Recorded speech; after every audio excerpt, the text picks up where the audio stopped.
दोस्तों ये सिस्टम तुम्हें सिर्फ झूठ नहीं बेच रहा, ये तुम्हें अंधा बना रहा है। सोचो एक मिनट, देश के सबसे बड़े आईआईटी और आईआईएम में प्रोफेसर के पदों पर एससी एसटी का आंकड़ा क्या है? 0, मतलब शून्य। अब सवाल यह है, वेयर इज द रिप्रेजेंटेशन? अगर आरक्षण वाकई इतना शक्तिशाली है कि मेधा खत्म कर दी, तो ये ऊंचे पद क्यों खाली पड़े हैं आरक्षित वर्ग के लिए? जवाब सीधा है, क्योंकि असली खेल नीचे नहीं ऊपर चल रहा है। नीचे शोर मचाया जाता है, ऊपर चुपचाप कब्जा जमाया जाता है, जिसका जीता जागता उदाहरण मैं आज आपको इस वीडियो में बताने वाला हूं। याद रखिए, 28 जुलाई की दोपहर जबलपुर हाईकोर्ट में जस्टिस संगीत आनंद पाठक और जस्टिस विनय सराफ की बेंच बैठी थी। दलील आई कि प्रदेश की 51% आबादी को सिर्फ 14% आरक्षण मिल रहा है। ठीक उसी वक्त एक और कागज सामने आ रहा था। कोई नेता का भाषण नहीं, कोई सोशल मीडिया का पोस्ट नहीं, भारत सरकार के आरटीआई एक्ट के तहत जारी आधिकारिक दस्तावेज, और उसमें एक नंबर बार बार दोहराया गया, शून्य शून्य। और ये शून्य किसका है, कहां से आया और क्यों छिपाया गया, यही कहानी है जो तुम्हें कभी पूरी नहीं सुनाई जाती। पिछले 35 साल से एक वाक्य तुम्हारे दिमाग में ठूसा जा रहा है, आरक्षण ने मेरिट खत्म कर दी। 1990 में मंडल आयोग के बाद सड़कें जल उठी थी, और उसी आग से एक स्थायी नैरेटिव पैदा हुआ, आरक्षित वर्ग अयोग्य है, जनरल वर्ग ही मेरिट का इकलौता मालिक है। सोशल मीडिया ने इसे और जहरीला बना दिया। क्रीमी लेयर, जनरेशन बेनिफिट, 49.5% का कब्जा। हर महीने नया मीम, नया वीडियो, नया आंकड़ा वायरल होता है, लेकिन एक सवाल कभी नहीं पूछा गया, if reserved category have taken so many seats, where are they the most powerful positions? देश के सबसे ऊंचे तकनीकी और प्रबंध स्थानों में वे कहां हैं? अगर रिजर्व कैटेगरी को भरा गया तो कहां है वो पद के व्यक्ति, वो अधिकारी कहां है? हमारे दिमाग में मीम डाले जाते हैं, छोटे छोटे वीडियो डाले जाते हैं, बताया जाता है कि आरक्षण की वजह से ये चीजें हुई, लेकिन हमारा वर्ग ओबीसी एससी एसटी कम पढ़ा लिखा है, अब वो आ रहा है मेन में, पढ़ने में, लिखने में, हर जगह पर, तो अब उसे समझ में आता है। लेकिन जो खेल, जो जातिगत खेल पहले जाति के नाम पर होता था, अब ये जो आरक्षण का क्राइटेरिया है वो बड़े बड़े संस्थानों में पहुंच चुका है। आपको मैं पूरा प्रूफ के साथ चीजों को मैं बताने वाला हूं। गौर कीजिए, 2014 किरण कुमार नाम के एक शख्स ने यही सवाल पूछा, all India OBC student association के राष्ट्रीय अध्यक्ष। उन्होंने हर बड़े आईआईटी और आईआईएम पर आरटीआई दाग दी। एक ही सवाल, आपकी फैकल्टी में कितने प्रोफेसर किस कैटेगरी से हैं? जवाब आए, और वो जवाब किसी एक संस्थान की कहानी नहीं, पूरे सिस्टम की चार्जशीट बन गए। 6 फरवरी 2026 को आईआईटी कानपुर का जवाब आया। रजिस्ट्रेशन नंबर याद रखिए, IIT KPRT 260011। Assistant registrar Pradeep Prakash ने आंकड़े दिए, प्रोफेसर लेवल पर कुल 257 पद, इनमें से 254 अनरिजर्व, ओबीसी के पास सिर्फ 3, एससी के पास 0, एसटी के पास भी 0, मतलब 98.8% पद एक ही कैटेगरी के पास थे, वो थे जनरल। एसोसिएट प्रोफेसर पर 128 पद में से 112 UR general unreserved, 7 OBC, 8 SC और 1 एसटी। इन खेलों को जरा ध्यान से समझिएगा, क्योंकि ये आंकड़े बहुत अलग तरीके से हैं। असिस्टेंट प्रोफेसर पर थोड़ा सा फर्क है, 193 में से 136 जनरल के, 36 ओबीसी के, 17 एससी के, 4 एसटी के। साफ पैटर्न, जैसे जैसे सीढ़ी ऊपर चढ़ते हो आरक्षित वर्ग गायब होता जाता है।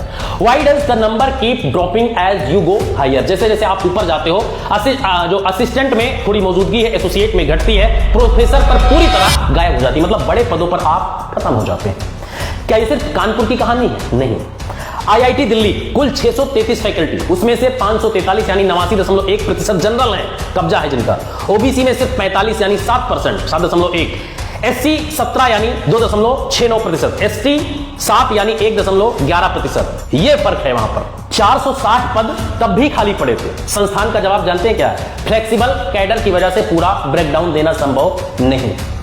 आईआईटी मद्रास का आप एग्जांपल ले लीजिए, 577 फैकल्टी में से एससी सिर्फ 16 है, एसटी सिर्फ 3 है, दोनों मिलाकर 3% से भी कम है। एसटी प्रोफेसर पूरे संस्थान में 1, एसोसिएट प्रोफेसर स्तर पर फिर भी 0।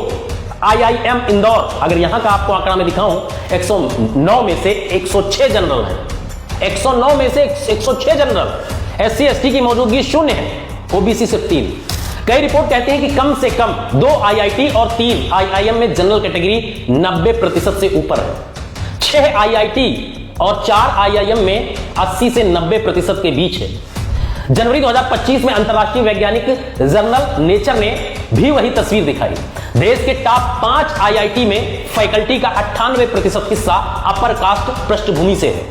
इन 5 संस्थानों में पीएचडी स्तर पर दलित प्रतिनिधित्व औसतन सिर्फ 10% और आदिवासी प्रतिनिधित्व सिर्फ, अगर हम बात करें तो 2%। आप समझिए कि इस देश में खेल कहां पर हो रहा है। और ये जो आज आरक्षण हटाओ आंदोलन कर रहे हैं, उनकी आंखों में ये डालना और इस वीडियो को उनके पास भेजना और आंकड़ों के साथ भेजना, क्योंकि आप लोग पढ़े लिखे कम हो, आप लोग इन चीजों को नहीं समझते हो, आप लोग इग्नोर कर देते हो। लेकिन खेल आने वाले भविष्य को आपको नपुंसक बनाने का एक बड़ा खेल खेल रही है ये सिस्टम और ये सरकार। ये कोई एक संस्थान की चूक नहीं है, ये दस्तावेजों में दर्ज संस्थागत पैटर्न है। जो देखा जाता है कि वो है निचले स्तर की भर्तियों में आरक्षण को लेकर होने वाला हंगामा।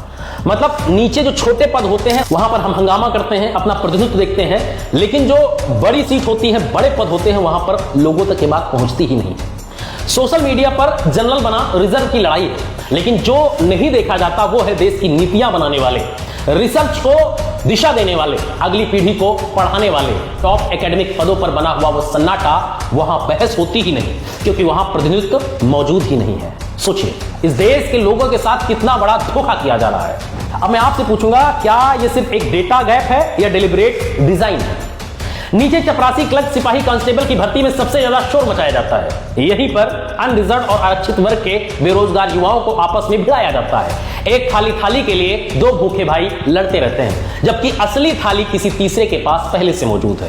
लेकिन जैसे ही बात faculty recruitment, board selection committee या इंस्टीट्यूट सीनेट की आती है, जहां असली फैसला होता है कि अगला प्रोफेसर कौन बनेगा, वहां सन्नाटा छा जाता है। कोई हंगामा नहीं, कोई ट्रेंडिंग हैशटैग नहीं, कोई प्राइम टाइम बहस नहीं, ये मोनोपोली पूरी शांति से आगे बढ़ती रहती है। सोचिए आज पूरे टीवी मीडिया पर डिबेट हो रही है कि आरक्षण हटाना चाहिए और उन लोगों को देना चाहिए जिनको नहीं मिला है। ऐसी सी बातें होती हैं, लेकिन इन पर किसी एंकर की हिम्मत है बात कर सके, कोई टीवी डिबेट में करवा सके? आईआईटी बॉम्बे से जुड़ी एक रिपोर्ट बताती है कि 5 विभागों में पिछले 8 सालों में एक भी एसटी कैंडिडेट को पीएचडी में दाखिला नहीं मिला, जबकि योग्य आवेदन आते रहे। ये कोई योग्यता की कमी की कहानी नहीं है, ये उच्च चयन प्रक्रिया की कहानी है, जो हर स्तर पर उसी पुरानी संरचना को दोहराती है जिसे बनाए रखना है। जब बहस हो रही है तो इस पर बात होनी चाहिए। कोई भी सामाजिक न्याय विशेषज्ञ या शिक्षा नीति विशेषज्ञ ये बताएगा कि प्रोपेगेंडा का असली मकसद ये नहीं है कि किसी वर्ग ने ज्यादा फायदा उठा लिया। प्रोपेगेंडा का असली मकसद ये है कि थोड़ा बहुत 15 से 20% का स्पेस वंचित समाज को मिला है। जनता की नजरों में उसे भी अन्याय साबित कर दिया जाए ताकि वे स्पेस वापस छीना जा सके। सिस्टम को अयोग्यता से नफरत नहीं, सिस्टम को पावर शेयरिंग से नफरत है कि सिस्टम सिर्फ एक वर्ग के पास पावर, एक वर्ग के पास रखना चाहते हैं। दूसरे पक्ष की सबसे मजबूत दलील यह है कि फैकल्टी भर्ती में फ्लेक्सिबल कैडर सिस्टम होता है। हर पद पर आरक्षण रोस्टर लागू करना प्रशासनिक रूप से जटिल है। आईआईटी दिल्ली ने अपने आरटीआई जवाब में यही तर्क दिया।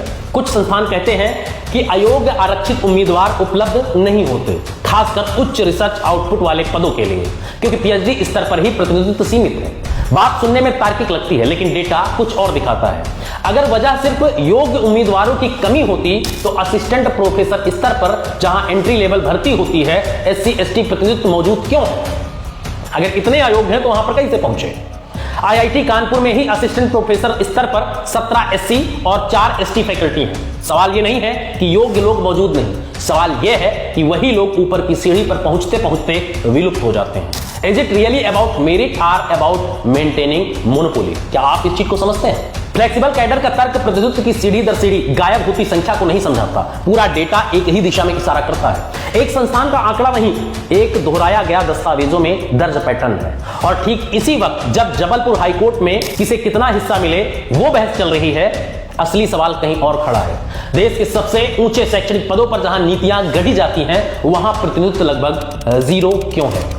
यह मेरिट की लड़ाई नहीं, यह सत्ता पर बने रहने के एकाधिकार को स्थायी बनाए रखने की लड़ाई है। अगर तुम खुद एक डेटा को वेरीफाई करना चाहते हो तो आरटीआई ऑनलाइन पोर्टल rti.online.government.in पर जाओ। कोई भी नागरिक किसी भी केंद्रीय शैक्षणिक संस्थान से फैकल्टी रोस्टर की जानकारी मांग सकता है। सिर्फ 10 रुपए की फीस लगती है। यह तुम्हारा संवैधानिक अधिकार है। सिस्टम तभी डरता है जब नागरिक सवाल पूछना बंद नहीं करते। अब कमेंट में बताओ, क्या आपने इस डेटा को, इस सर्वे को इससे पहले देखा? और अगर मीडिया इसे नहीं दिखा रहा तो आपकी जिम्मेदारी है कि इस वीडियो को, इस जानकारी को सभी तक पहुंचाना, क्योंकि ये आपके अधिकार की लड़ाई है, आपके भविष्य, आपके बच्चों की लड़ाई है। आने वाले समय में अगर आप इस पर सुधार नहीं करेंगे तो आपके बच्चों को ऐसे ही विकलांग कर दिया जाएगा और उच्च स्तर पर सिर्फ एक ही कैटेगरी बैठी होगी जहां पर आपको बढ़ने नहीं दिया जाएगा। मैंने पहले भी कहा था कि आज के समय में जातिवाद जाति देखकर नहीं होता, जाति देखकर गांव घर छुआछूत नहीं होता। आजकल बड़े बड़े यूनिवर्सिटीज, बड़े बड़े विद्यालय, बड़े पदों पर होता है कि आपके नंबर काटे जाते हैं, आपको हटाया जाता है, आपको बढ़ने नहीं दिया जाता। आज का सबसे बड़ा जातिवाद, सबसे बड़ा जो प्रॉब्लम है, जो समस्या है, वो यहां संस्थानों में है। फिलहाल अगर ये जानकारी अच्छी लगी हो तो अपनी राय जरूर दीजिए और चैनल पर नए हैं तो चैनल को सब्सक्राइब कीजिए। मिलते हैं किसी और टॉपिक के साथ, तब तक के लिए जय हिंद, जय भारत।